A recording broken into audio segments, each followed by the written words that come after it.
প্রিয় নেতাজি, অনেক দিন ধরেই চিঠি লিখব ভাবছিলাম, কিছুতেই আর হয়ে উঠছিল না। আজ কোনো একটা ঘটনার নিরিখে তোমাকে চিঠি লিখতে বসলাম। ছেলেবেলায় আমাদের দোতলা ড্রয়িং রুমে তোমার ছবি, জন্মদিনে পেতাম বই, সেখানেও তুমি, বাবার গল্পে তোমারই বীরত্ব। দেখতে দেখতে, শুনতে শুনতে ক্রমে আমিও তোমার ভক্ত। বাবা বলতেন ইন্ডিয়ায় একজন নেতাজির দরকার ছিল। মা গাইতেন বীর সুভাষের মহান দেশ। দাদু বলতেন ছেলেটাকে ওরা শেষ করে দিল। ঠাম্মার চোখে তখন আঁচলের খোঁট। এসবের মধ্যে বড় হওয়া আমিও কেমন একটা ঘুড়ির মধ্যে থাকতাম। ভাবতাম তুমি সব পারতে, যদি আর একবার আমাদের মধ্যে তোমাকে পেতাম। আজ উত্তর 40-এর আমার একই ভোর। তুমি পারতে, কেননা দেশের মাটিতে দেশপ্রেমের মতো জোরালো একটা ঝাঁকুনি দেবার ক্ষমতা তখন কারোর ছিল না। এখনো আছে কি? তোমার হারিয়ে যাবার পর দেশে কত কমিশন বসেছে।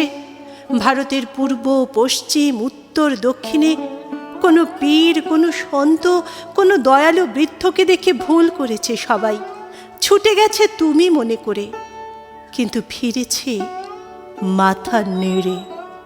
তবু তোমাকে পাবার আশায় বুক বেঁধেছে। তুমি তো শুধু বসু পরিবারের নও, গোটা ভারতবর্ষের মণিকোঠার হীরক, যার আলোর শুদ্ধতা কালোকে সাদা করতে পারে। এই বিশ্বাসে ভর করে সবাই ভেবেছিল তুমি আসবেই, কিন্তু এলে না। কেটে গেল অনেকগুলো বছর, পেরিয়ে এলাম জীবনের অনেক গলি খুঁজি। তুমি এখন বিমানবন্দরে, সভা সমিতিতে, রিসার্চ ব্যুরোতে, এমনকি ছেলের নামকরণেও। শুধু হৃদয়ে যেন দোলা দেয় না। যেন তোমার জন্মদিনটা এখন সবাই ছুটির দিন বলে আয়েশ করে উপভোগ করে। আর ছেলেরা, তারা তো এখন দেশ থেকে বিদেশের খবরই বেশি রাখে। আর মেয়েরা, তারাও স্বাধীনতার ভেলায় চড়ে হতচকিত। শুধু মাটিটা কাঁদে। সেই কান্না যেন ভূমিকম্প, খরা, এলনিনো, বন্যা হয়ে চারিদিকে ভাসিয়ে দেয়। এখনো অভিমান করে শুয়ে থাকবে রেনকোচিতে। আজ যখন ঘাড়ের ওপর AK-47-এর নিঃশ্বাস, রক্তের হরিখেলা ধর্মের জিগিরে, তখন শোনাও তোমার সেই আওয়াজ, আমি সুভাষ বলছি। মেয়েটা দৌড়ে এসে বলবে, মা মা দেখো, উনি আসছেন।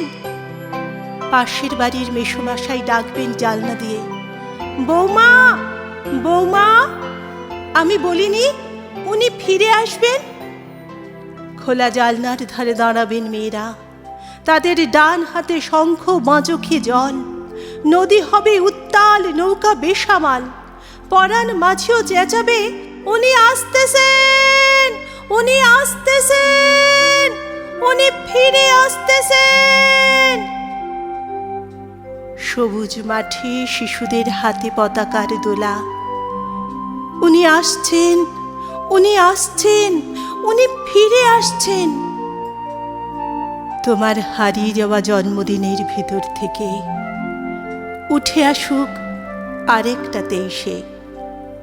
আজ স্বাধীনতার ঠিক আগের মুহূর্তে দাঁড়িয়ে তোমাকে আমার এই চিঠি, প্রণাম নিও।